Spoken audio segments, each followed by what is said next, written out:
joined once again on the Grand Old History podcast by Celtic author and historian David Potter. David is also the author of Charlie Gallagher's biography, and what a player Charlie was, not only a Celtic great but a Glasgow Irish great who sadly passed away recently and will be missed by all. And we were lucky enough to have both many conversations with Charlie, but you were also lucky enough to see him in the flesh playing. Something we never got. So thanks very much, David, for joining us for a chat. I've spent time in Charlie's company, as I says, an emotional interview done in Ballymena when he spoke about being capped for Ireland, the first Glasgow player and the first non-Irish born player to play for Celtic, and he was there along with his good friend John Fallon. And so as I said, I've had the pleasure of being in his company, and a lovely, not only was he a great of Glasgow, a great of Celtic, but he was just a lovely person and very modest about his achievements in the game. You wrote the biography. What was your impressions of Charlie? And you also seen him playing. Well, just exactly what you're saying there, I think, because he was indeed a very modest man and a very quiet-spoken man. By no means what you think of a professional football player. I mean, usually our professional football players, they're often a bit tough and a bit brusque and so on, but Charlie wasn't. He's a quiet-spoken, nice man, and you really possibly wouldn't even believe what a great football player he'd been, simply because he didn't really boast very much about himself at all, and he was just really a total gentleman. And in a way, that sort of reflected the way that he played the game, because he was always keen to avoid the hurly-burly of the game, the hard tackles, things like that. That wasn't for him. And he was usually a good enough player and a skillful enough player to avoid all the hard tackles. And the way that he could pass a ball was just absolutely tremendous. He seemed to be able to almost curl the ball around the defender and find someone like Bobby Lennox. Bobby Lennox in particular, I seem to remember getting quite a lot of goals from Charlie because, of course, Bobby Lennox needed the ball several yards ahead of him. Unlike Jimmy Johnson, who preferred it to his feet, Bobby Lennox needed several yards ahead of him. And Charlie was able to read this. And Charlie was able to understand that, and as I say, he was just such a lovely player to watch. You could sit in the stand or stand in the terrace and just admire the way that he could get in position for a ball, and once he had the ball, he knew more or less exactly where he wanted to put it. And there are other things about him as well. Of course, didn't seem to be the fastest of player, but he had a good turn of speed as well. And of course, he could take corner kicks. The two famous ones, one against Vojvodina and the one that started it all against Dunfermline in the Scottish Cup final of 1965. But in some ways, I think my favourite corner kick that Charlie Gallagher took was against Morton. One day, I think it was January the 25th, 1964, in a Scottish Cup game when Morton were running away with the second division championship. They were, 20 points ahead of anybody else, and they were clearly coming up. They were a very good side under Hal Stewart, and Celtic in 1964 weren't all that great. They improved from recent years, but they still weren't all that great. And a cup tie, Morton versus Celtic, and a lot of people thought we were in for a real shock today, but we didn't. And Celtic won 3-1, and there was a lovely corner kick that Charlie took. I think it was the middle goal. I think it was the second goal. Took it, and he scored direct from a corner kick. It was one of the few times in my life I've seen a goal scored direct from a corner kick. It was just deceived everybody, and of course it changed the game, and it won the game for Celtic. And of course, his other two corner kicks, well, I think I can still envisage him yet trotting across to take that corner kick for the goal that McNeil scored.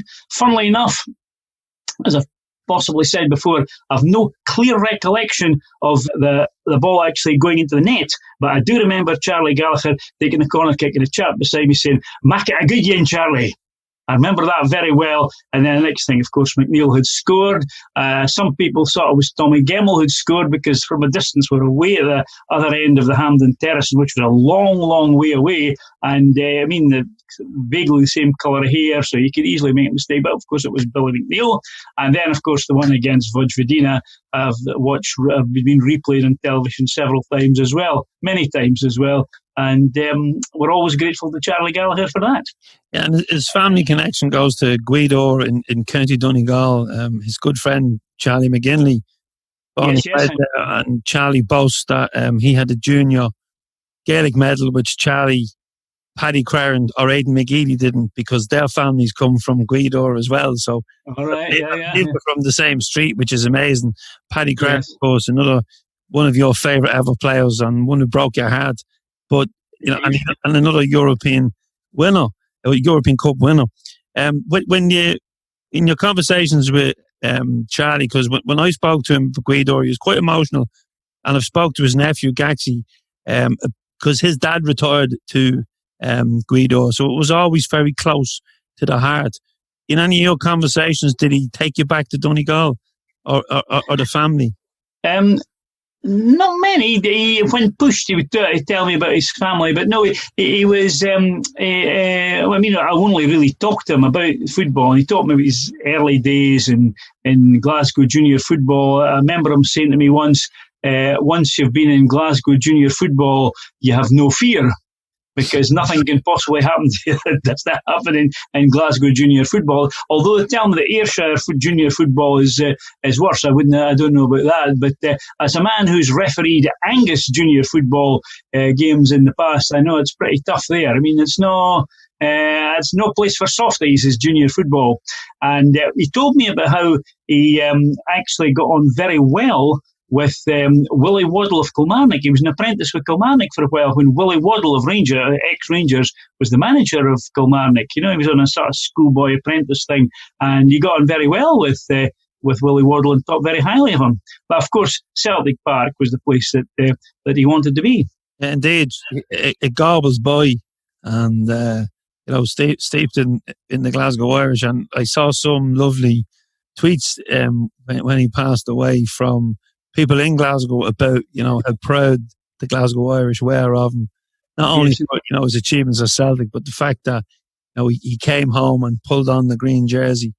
The Gorbals, David, it must have been a tough place to grow up, but it must have been, his neighbours and that must have been so proud of him when he made his debut for Celtic. Oh yes, I think they were. I think that the Gorbals, of course, was always well known as very much a Celtic supporting area of Glasgow, and they always said, when Celtic won something in the late 40s and early 50s, which wasn't all that often, but for example, the 1951 Scottish Cup and the Coronation Cup of 1953, there was dancing in the streets of the Gorbals. And I mean, that was literally true. People would dance in the streets of the Gorbals, apparently, with people playing accordions and all sorts of musical instruments and so on. It was such an emotional thing for the Gorbals and for Celtic and for the Irish community in Glasgow. Yeah, and I think if memory serves me right, I'm going to have to dig out the interview. I'm not even sure what issue it appeared in the Fanzine, but I'm going to have to dig it out, because I think he spoke about Celtic winning in Hampden and him running out as a child to greet the team coming through the Gorbals. So yes. I'm going to have to dig that one out, because I can't see references for it elsewhere. And, it's just a pity that every conversation, you had with the likes of Charlie and John Fallon, that you don't record them, because you get some gems, even outside the Pools office, when they're holding court, and, Jim McCalliog, the ex-Man United FA Cup winner. These boys are hanging around, and as well as that, you've also got Tommy Stevenson, Charlie McGinley, and a few others there, and they're just full of conversation, and they tell you about different away games over the years and different names, and different players, and just a wealth of knowledge now. And I'm no spring chicken now. I'm in my 50th year. Well, my birthday's coming up soon, David, but I feel like a schoolboy when I'm in their company, because I'm in awe of some of the stories they're telling me. And how well that they can get these stories across in without sounding like they're actually talking about themselves. Yes, indeed. Yes, indeed. They're Yes. talking about someone else. It's part of the match day experience of Celtic Park, which I've missed very much these past 18 months, I must say. I think it's, and I look forward to meeting some of them, although they're depleted now. I mean, there are people like John McLaughlin would turn up, and Charlie McGinley, as you say, and Jamie Foxx, people like that. They're guys whom I know well and who are, absolutely steeped in Celtic, far more so than even the likes of myself, who am from the east of Scotland. I'm not from Glasgow, so I'm not as steeped in Celtic as what that's what I want to be honest. That's what I want to be.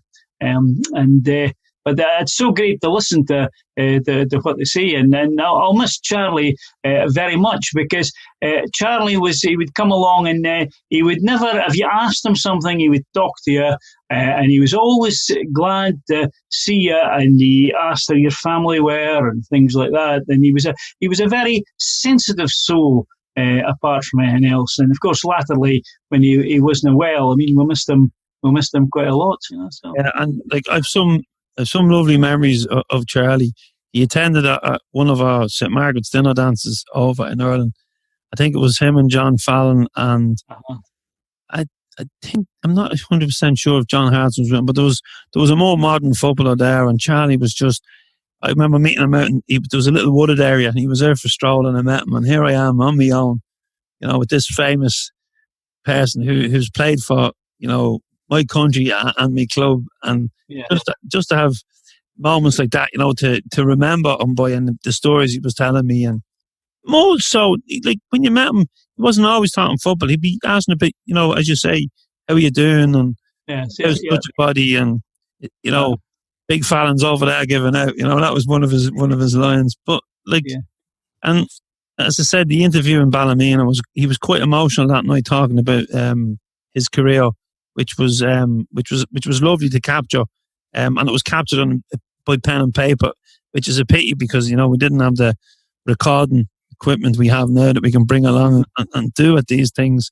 But a lovely memory I have of him, David, is before I knew him, the fanzine had just started, and I was selling outside the grounds, and he came up. He was driving a taxi at the time. He told me he was just parking his taxi. Didn't tell me who he was. I knew who he was. And he said, just trying to get the car parked. And it was £1 then for the fanzine, £1. He took his £1 out, he gave it to me. Like he was getting it for nothing, but he insisted on paying. And then when he walked away, another elderly gentleman came over and said, "You know who that is?" And I said, "I think I do, yeah." And he said, "That's the famous Charlie Gallagher." He says, "Keep that £1, And it was just lovely that a player of such stature would come up to a nobody, just a normal Joe Soap, because he obviously thought, I can read that in the cab later now. And then within a couple of months, I'd met him at a function, and we'd become, we kept in contact, and he just was, and I always felt, for the Lions that didn't play in the final, that they were kind of excluded at times from, that famous iconic image. And because, if we had to win in Seville, I don't think anyone would have said that John Hanson wasn't part of that team, because it was his goals that got us there. And I just think, like I had Gareth Southgate talking in the Euros the whole time about the squad, and the players that weren't playing. And I just wish that John Fallon, Charlie Gallagher, Yogi Hughes, and all those great players, John McBride, that didn't play in that final in Lisbon, got the respect that I think they fully deserve. Yes, indeed.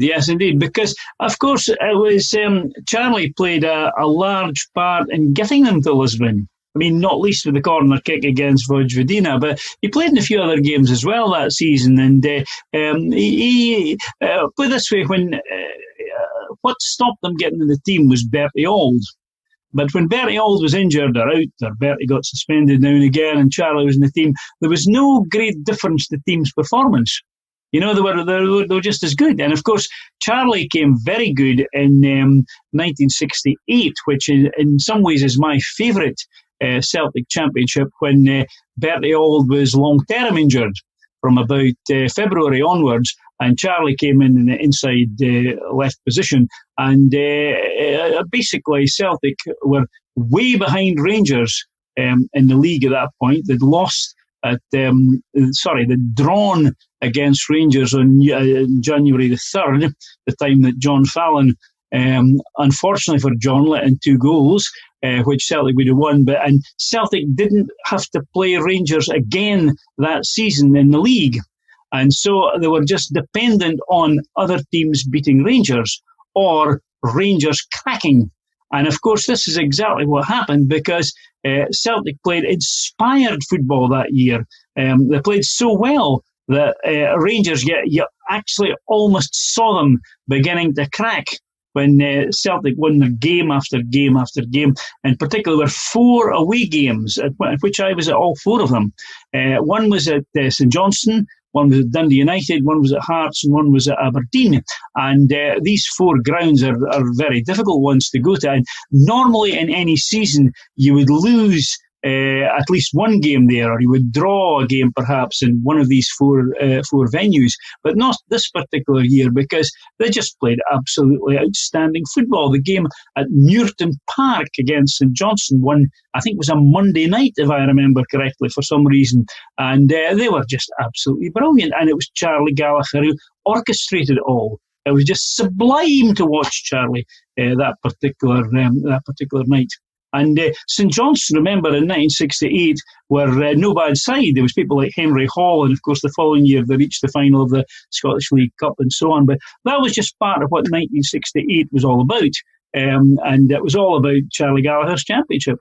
And I think he deserves any amount of praise for that. And although you mustn't ever say, I don't like saying it was one man that won the league for us and so on, it is a team effort. Nevertheless, I'm quite happy on occasion to single out a player, and in particular Charlie Gallagher of 1968. Yeah, there's a wonderful article you wrote about that, and we put it up on the website this week. So if any of the viewers want to go and read in detail about that season, it really is a great article. And there's also a long read up, a chapter from your book up on the website as well, and that's really well worth reading if anyone else wants to delve into a bit more about Charlie, especially if we've younger viewers or listeners. But there were so many career highlights for Charlie at Celtic, because he'd come in at a time when Celtic weren't the best, and then he was there for golden years. Yes, and that's why we're paying tribute to Charlie, because that's the person he was, the player he was, and the time he played. His era was the most successful era in Celtic's history. What I give him a lot of credit for as well is that he survived, and I use the word advisedly, he survived the bad days when Celtic were run by a man called Bob Kelly, the chairman, who, for all his admirable qualities in other respects, he knew very little about football tactics. He knew very little about actual football. Unlike Jock Stein, who clearly did, and that was all the difference when Jock Stein came along. But Bob Kelly was able to get his own way over Jimmy McGrory and suggest this and thinking about with the teams and so on. And poor Charlie Gallagher, for example, played in the Scottish Cup final of 1961 on the wing. And he was not a winger. He was just simply not a winger. Willie Fernie played alongside him, and Willie Fernie was good, but Charlie Gallagher was just not a winger. He was a player, and I think we could all see that there was a future there someplace, but not on the wing. And then, of course, in 1962, 1963, things went from bad to worse. And 1964, he was beginning to come back again, Charlie. 1964-5, he did a few games as well. And he earned his place in the 1965 Scottish Cup final team against Dunfermline by a brilliant performance in the Scottish Cup semi-final replay one Wednesday night, 31st of March, if I remember correctly, against Motherwell. The team without Gallagher had played very badly on Saturday and had been lucky to get off with a 2-2 draw. And then Steen brought Charlie in for the replay, and he just took command. And Celtic won very comfortably 3-0. on the Wednesday night, and that was good enough to get him a place in the Scottish Cup final. But that particular spring, Steen's first spring, he kept playing about with the team, and you kept getting the lesson that if Gallagher was playing, Celtic played well. For example, they lost 4-2 to Hibs at Celtic Park. And then about a week later, maybe it was 2 weeks later, against the same opposition against Easter Road, they beat Hibs 4-0. And the difference was, of course, Charlie Gallagher. And Charlie Gallagher made all the difference, and he was picked for the Scottish misgivings about playing Bertie Auld and Charlie Gallagher in the same team on the grounds that they were very much the same player, as it were. And in fact, they had that particular game. They had 3 excellent midfield players in Bobby Murdoch, who was a right half, Charlie Gallagher and Bertie Auld, which left deficiencies elsewhere in the team. And apparently, Jock Stein said afterwards they'd had misgivings about having Gallagher and Auld in the team at the same time. But they were both good enough, and they both did very well for that particular day. And of course, that was the day which really changed things for Celtic in 1965. So I think we owe an awful lot to Charlie Gallagher in that respect. Yeah, and as you said earlier on, the famous corner kicks, there was like they've been. I've seen them replayed on the internet this week and on social media. Indeed. I think Celtic TV done a little tribute, and it was lovely to see the players wearing the black armbands in honour of Charlie, because he would have been humbled. He would have been humbled because he wasn't. Him and Bertie were fighting for the jersey, but they were 2 different characters. Like Bertie is totally it kind of laps it up, whereas laps up the fame and so he should. But Charlie was kind of. I wouldn't say he was slightly embarrassed by the whole thing, but he didn't. He very seldom he would get up and speak. Yes, indeed. Whereas the problem with Bertie Auld and John Fallon is getting them to stop speaking. I mean, there's no problem in getting Bertie to get them to speak. They'll both speak. I mean, they've both been to our dinners in our club in Kirkcaldy, and they've both held the floor for hours now when we're wanting on to something else, But nobody had the courage to quite say that. But Charlie was so different. He was just like, as they kept saying about Jimmy Quinn in that long ago, he was just like an ordinary man. I mean, you would pass Charlie Gallagher in the street and just think he's just an ordinary Glasgow man. Whereas you would hear Bertie Auld saying, I'm Bertie Auld and I played for Celtic. And you would certainly hear John Fallon saying, I'm John Fallon and I played for Celtic. You would be in his company for about 5 seconds before he managed to work it into conversation. But Bertie Auld, Charlie Gallagher, totally different man. And funnily enough, I several times I went to Charlie's house, and his wife, Mary Rose, I think her name is, a fascinating character in her own right, because she used to be an opera singer.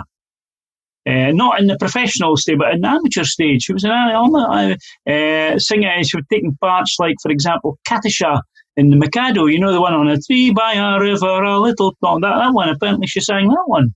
So she was an amateur opera singer.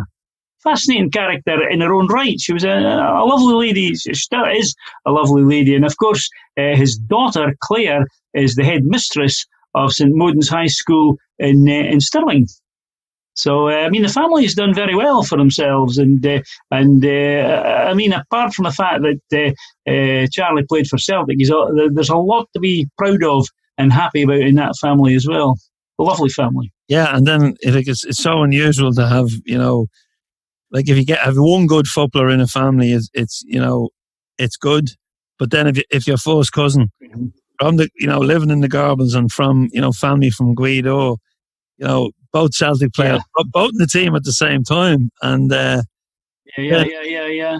and both Charlie featured in Celtic's run for the European Cup, and then I'm sure Paddy Creran thought, "Geez, what did I leave Celtic for? I could have won a European Cup." But the following year he wins it with Manchester United. So it's amazing story about the family.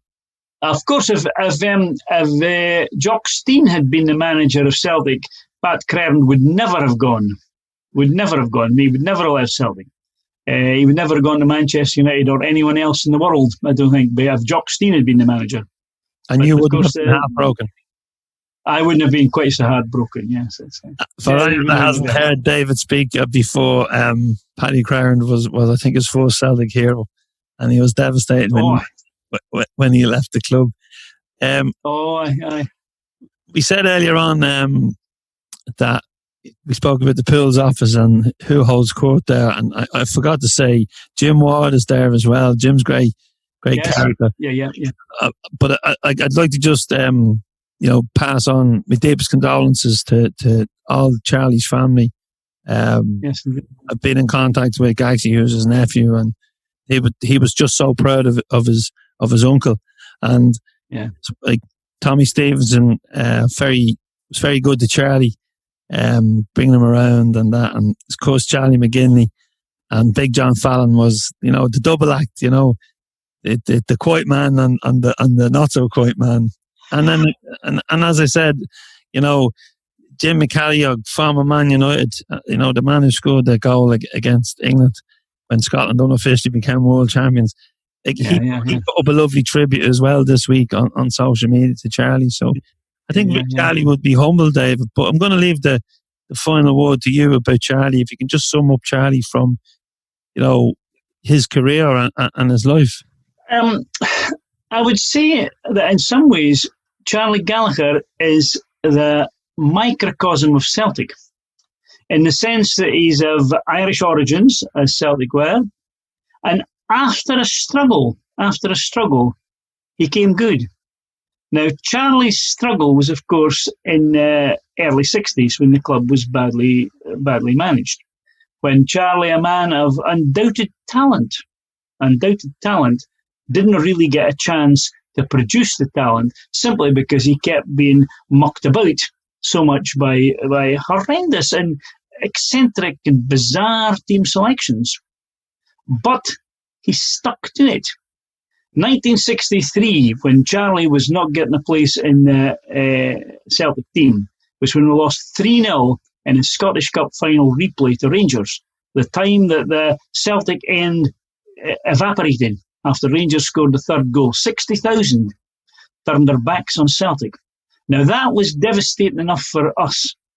What must it have been like for Charlie Gallagher as a young player who wasn't even good enough to get into that team, apparently? But he stuck to it. He worked hard. He gradually found his way back. He was there when Jock Stein arrived. He eventually won over Jock Stein. Jock Stein occasionally got the impression, Charlie thinks that Jock Stein didn't always like him. I don't know whether that's true or not, but he was certainly good enough to play his part in the Lisbon triumph, and certainly he played his part in the 1968 championship.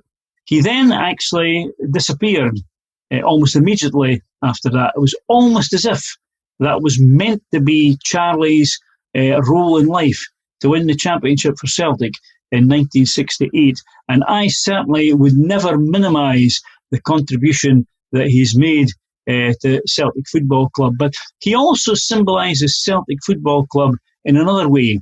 It's the kind, compassionate, loving part of Celtic Football Club. Now, I know there's some unpleasant things that have happened at the club. We know that.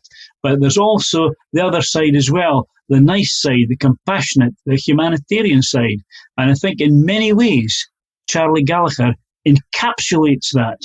I think Charlie Gallagher possibly deserves any place that anyone cares to give him in the pantheon of great Celtic players and great Celtic men.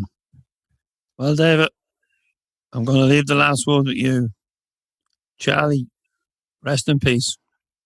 Rest in peace, Charlie Gallagher. R.I.P.